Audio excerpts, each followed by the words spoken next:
आप सभी को शुरू से लेके अभी तक किन परेशानियों का सामना करना पड़ रहा है, आप बताइए। 34-35 साल से दैनिक भोगी कर्मचारी हैं और आज तक हमारी प्रशासन ने कोई सुनाई नहीं करी है। और क्योंकि हम बहुत दुखी हो लिए, बहुत बेली मर लिए, हमारी कोई सुनाई नहीं करते, प्रशासन नहीं सुनाई करता, क्योंकि हमारी जिंदगी होली खराब। आज तक इन्होंने कोई हमारी सुनाई नहीं करी। कृपा करके हमारे को नियमित करे और हमारा जो बनता है वो दिया जाए। 2022 को 4 फरवरी 2022 को देखो, जो हमारा पक्के करने का ऑर्डर भी आया था। ये देखो पक्के जो 337 आदमी का उसका है ऑर्डर, और बाकायदा ICR ने, कृषि भवन ने इनको पक्का करने का सारी अथॉरिटी IRI डायरेक्टर को दे दिया। और ये हर बार ये निकालते हैं कि अटेंडेंस जमा करो, अटेंडेंस जमा करो। हमारी सारे पेपर जो है, ये सर्कुलर भी निकाला था इन्होंने, देखिए ये सारे हमने इनको जमा कर चुके हैं प्रशासन को। पूरे कागज सब कुछ है अथॉरिटी के पास है, लेकिन वो फिर भी हमें हरासमेंट कर रहे हैं, हमें तंग किए जा रहा है बार बार। और आज तक इन्होंने पक्का तक नहीं किया। और हमारे कितने जो DPL भाई थे वो भगवान को प्यारे हो गए, कितना बिना इलाज के गुजर गए, और कितना 2-3 अभी भी हैं जो अभी इसमें हॉस्पिटल में एडमिट है, उनका ट्रीटमेंट चल रहा है। और अच्छी व्यवस्था नहीं होने के कारण, अच्छी उसका उपचार नहीं होने के कारण वो दिन पर दिन गुजरते जा रहे हो। यहाँ पे ये लोग सुप्रीम कोर्ट के ऑर्डर को भी नहीं मानते हैं। सुप्रीम कोर्ट ने बाकायदा ऑर्डर दे चुका है इनको।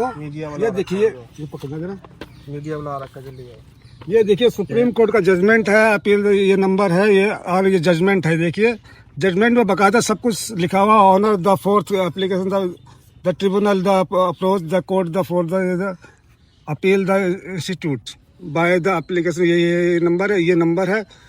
सुप्रीम कोर्ट के ऑर्डर तक को ये फॉलो नहीं करते हैं लोग। पूरे 10 साल का, हमारा 34 से 35 साल हो गया है। सुप्रीम कोर्ट का ऑर्डर है कि कहीं पर भी किसी भी संस्थान में कोई भी हो, जिसने 10 साल पूरे कर लिया, कोई डेट मेंशन नहीं है, उनका कहना है 10 साल पूरे होने चाहिए।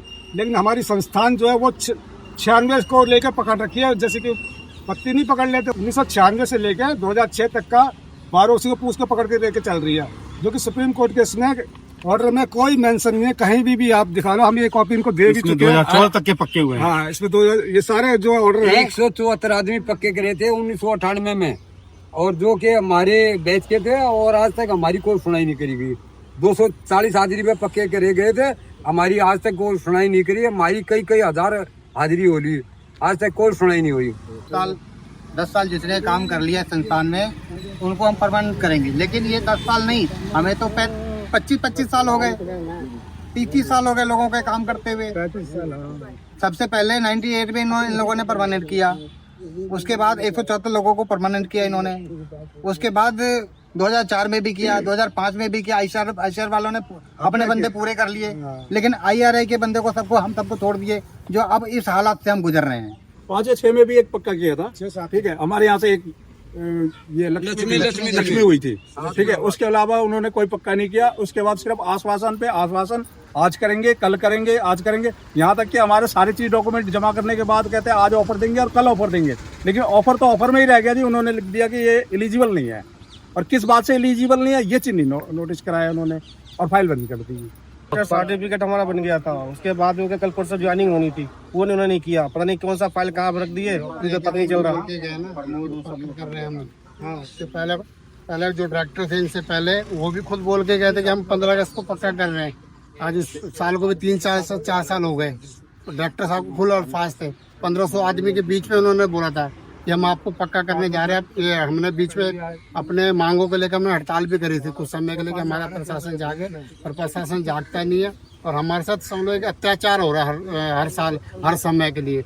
सिस्टम तो अगर किसी बड़े अफसर का, अधिकारी का कोई ऑर्डर आ जाए इस तरह का, तो तुरंत रातों रात फाइलें तैयार हो जाती है, काम जाता है। तो एक मजदूर आदमी है जो इस संस्था को अपना जीवन दे दिया, जो हिंदुस्तान का क्या वर्ल्ड का लेवल का कृषि अनुसंधान है, जिसमें हमारे जो कर्मचारी है, जो सरकार भी कहती है, भारत सरकार भी कहती है, कोर्ट भी कहती है, जो उनका अधिकार है 10 साल के अंदर अंदर जो भी DOPT के गाइडलाइन आती है, उनके तहत हमें पक्का किया जाए। ये करते नहीं है, क्या कारण है ये पूछना भी जाते हैं, तो बस हमारे पास एक सहानुभूति करके यहाँ कर रहे हैं, कल आ जाना, दोपहर में आ जाना, शाम को आ जाए, ये करते हैं बस। हमारे साथ एक तरह अत्याचार है। शायद अगर हम मेरी अपनी सोच है कि अगर हम अंग्रेज के गुलाम होते ना, तो हो सकता है कि हमारे साथ इस तरह का अत्याचार नहीं होता था। अब आप देख सकते हैं, सभी की उम्र देख सकते हैं। इन्होंने 18 साल की उम्र में नौकरी पे लगे थे, 18 साल की उम्र में नौकरी पे लगे थे। आज की उम्र देख लो। हमारे बीच में से कई साथी ऐसे थे कि बीमारी के कारण या कुछ अपनी घरेलू परेशानी की वजह से आमदनी नहीं है, जरिया नहीं कुछ तरीका के बच्चों की शादी का करे और बच्चे भी मर गए। अभी कल परसों एक हमारा साथी मर गया। 20 से एक साथी अभी चला गया इसी इलाज के ना होने के कारण से। कोई बेनिफिट नहीं उनको मिला, टेंशन में, बच्चे उनके शादी लायक थे, इस वजह से मर गए। प्रशासन के पास जैसे साल आता है, आप डॉक्यूमेंट करिए, हाजिर लाइए, पूरा इसे उलझा देते, पूरा साल निकल जाता है, वहीं फाइल वहीं दब जाती है। इसके आगे हमारा कोई कार्रवाई नहीं होता। धन्यवाद। हमारे में कुछ ऐसे साथी हैं जो कस्सी से लेकर कंप्यूटर, ट्रैक्टर सब चलाते हैं। संस्थान के लिए हमने 30-35 साल दिए और इसी संस्थान से कई वैरायटियां निकली। जो एक वैरायटी ऐसी है जो राइस की, जो 45,000 करोड़ रुपए सालाना कमा के दे रही है भारत सरकार को। फिर भी हमारी हालत ऐसी है कि हमें इलाज के लिए मर जाते हैं हम, और हमारी किसी बेटी की शादी होती है तो चंदा इकट्ठा करना पड़ता है। ये स्थिति है हमारी आज। अभी देखिए, हमने ऑपरेशन करके फील्ड से आया हूँ, आज का ये मेरा ड्यूटी स्लिप है, लेकिन हमें कोई बेनिफिट नहीं है और ना कोई नौकरी है। बस एक लावारिस की तरह आप आइए और चले जाइए। हमें हमारे से पूरे 7 दिन के 7 दिन ड्यूटी लेते हैं। प्रशासन के हाल हो रखे हैं हमारा इनके साथ। नहीं भाई, मान लो हमारे घर में कोई गुजर भी जाता है तो उसके लिए भी हमें इतना मतलब समय नहीं दिया जाता कि हम वहाँ जा सके। हमारी एब्सेंट लगती है। मतलब कि कुल मिला के हम लोग बहुत मजबूर हो चुके हैं। हम तो प्रार्थना करते हैं ऊपर वाले से कि हे ऊपर वाले, या तो हमें आप खत्म कर दो या फिर हमारा कुछ कर दो। इससे ज़्यादा क्या कहूँगा सर, थक गए, अब हम ऊब चुके। कृपया कर हमारी सुने। थैंक यू, धन्यवाद। कब से काम करा बताते जाओ सब एक एक आदमी। हमने 92 से लगे थे, उसके बाद अभी तक कोई सुनवाई नहीं है, कुछ नहीं हो रहा है। एक बार 178 आदमी 74 आदमी जो भी है 98 में पक्के किए थे, उसके बाद 2003 या 4 में किए हैं, उसके बाद अभी तक कुछ वो नहीं है। हम जाते हैं तो हमारे को जो है बरगलाते हैं, सिर्फ आज कर रहे हैं, कल कर रहे हैं, ये डॉक्यूमेंट लाओ, वो डॉक्यूमेंट लाओ, फिर से वही कहानी, हर साल वही दौड़ाते रहते हैं। ये 92 में मैं भी लगा था और 92 से अभी तक जो है सही है, कुछ नहीं हो रहा है। बस वही आश्वासन मिलता है, उसके बाद कुछ। लेकिन 92 से लेकर 98 तक का अब तक जो है रेगुलर चल रहे हैं हम सब। इसके बाद से कोई सुनवाई नहीं हुआ है। बस हर साल के साल इकट्ठे हाजिरी होती है और कोई मैटर नहीं है इनके पास। खाली हाजिरी के सिवाय गुमराह करते हैं, आप ये पेपर लाई, वो पेपर लाइए, यही करते हैं। और मिला जुला के सारी फर्श जो है P3 है। प्रशासन जो हमारा P3 का है, उनके पास जो सीधे कहती फाइल CBI के पास गया है, कहीं गया है, ऐसे गुमराह करके भेज रहे। IGC के पास जाइए, आप JDA के पास जाइए, ज्वाइंट डायरेक्टर के पास जाइए, कहीं भी जाइए, ठीक है हम आप लोग का कर रहे हैं, अगले हफ्ता कर रहे हैं, 2 दिन में हो जाएगा सब। कलेक्टर सर्टिफिकेट भी आ गया बन के। ये कोई शर्म की बात है कि कलेक्टर सर्टिफिकेट बन गया और ज्वाइनिंग अगले दिन था, अब उसके बाद उन्होंने चुपचाप बैठे हैं और आज तक कुछ नहीं हुआ उसका। कलेक्टर का मतलब क्या होता है? डॉक्टर AK सिंह थे, ये पुष्पिंदर जी थे, इन्होंने बोला था कि आपको 1 हफ्ते 10 दिन के अंदर पक्का कर देंगे। हमने हड़ताल भी किया था, उसके बाद भी अब तक नहीं किए। और कहाँ गई फाइल अब तक पता नहीं चल रहा। ये सारी गलती P3 वालों का है। P3 वाले के तरफ रिकॉर्ड ही हमारा गायब कर दिए। बस आप कहते हैं कि जहाँ जाना जाओ, यहाँ कहते हैं डॉक्टर को हम चलाते हैं, डायरेक्टर को ऐसे बोलते हैं वो तो P3 वाले। हमने डॉक्टर साहब को भी इस बात को बोला है कि P3 वाले बोलते हैं डॉक्टर चला रहा, हम चला रहे IR को, ऐसे बोलते हैं P3 वाले। तो हमारा कोई सुनने को राजी नहीं, आज तक ना कोई सुना हमको आज तक। अब बताइए हम लोग क्या करें? अब यहीं पे लटक के मर जाए। अंकल जी से पूछे, अंकल जी आप बताइए। 87 से काम कर रहा हूँ, बस यही हो रहा है, आज कर दूंगा, कल कर दूंगा, आज तक तो कुछ नहीं। एज देख लीजिए, जिनका उम्र देखिए कितनी, सब जो है रिटायरमेंट पे है और किसी का कोई सुनने वाला नहीं है। हाँ जी, हम लोग का कोई नहीं सुनता है। तो यही देखते, जिसके पास जाते हैं सब हाँ कहते हैं, लेकिन ना किसी नहीं करते, हाँ करते भी नहीं है। बोलना डर रहे हैं। सारे अप्लाईमेंट के थ्रू लाग रहे हैं, वैसे नहीं लाग रहे हैं। सारे अप्लाईमेंट के थ्रू लग रहे हैं, कॉन्ट्रैक्टर नहीं अप्लाईमेंट के थ्रू लाग रहे हैं। मैं 1992 से लग रहा हूँ, आज तक कोई सुनाई नहीं हुई। हाँ, अप्लाईमेंट कार्ड भी है हमारे पास, सारा सब। सीजनल लेबर हैं। जब हम सीजनल लेबर हैं तो फिर हमें कंटिन्यू काम कैसे दे रहे हो आप? कंटिन्यू काम कर, जब कंटिन्यू काम दे रहे हो तो जो ICR जो पैसा हमें दे रहा है लाखों रुपए, कई लाखों रुपए हमें जो हमारी मजदूरी दे रहा है, जब हम सीजनल लेबर हैं या डेली वेजेज लेबर हैं, काम आपको चाहिए कंटिन्यू, काम कंटिन्यू चाहिए, रात दिन काम चाहिए।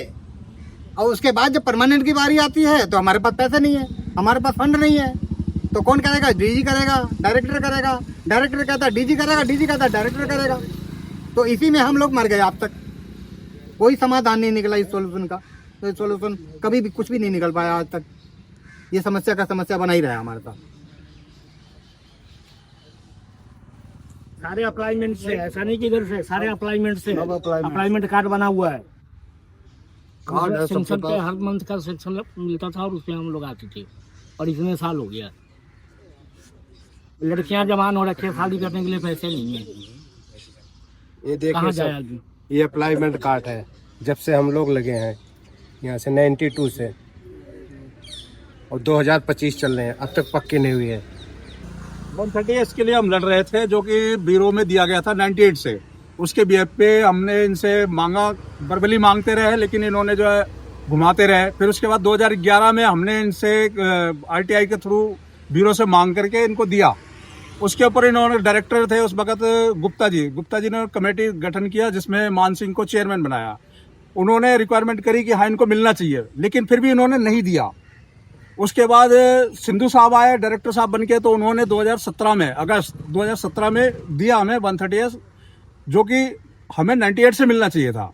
उसके बीएफ पे हम केस लड़ रहे थे, तो केस से जो डिसीजन आ चुका था 2018 में, लेकिन इन्होंने उसका एरियर जो है 2017 से 98 से 2017 तक का जो एरियर है वो अभी तक पे नहीं किया, जबकि इनको 2018 में कोर्ट के ऑर्डर थे कि इनको देना है, लेकिन अभी तक नहीं दिया गया। और ना ही ये परमानेंट के लिए सुन रहे हैं, ना ही एरियर के लिए सुन रहे हैं, जबकि दोनों चीजें कोर्ट कह चुकी है कि इनको देना चाहिए।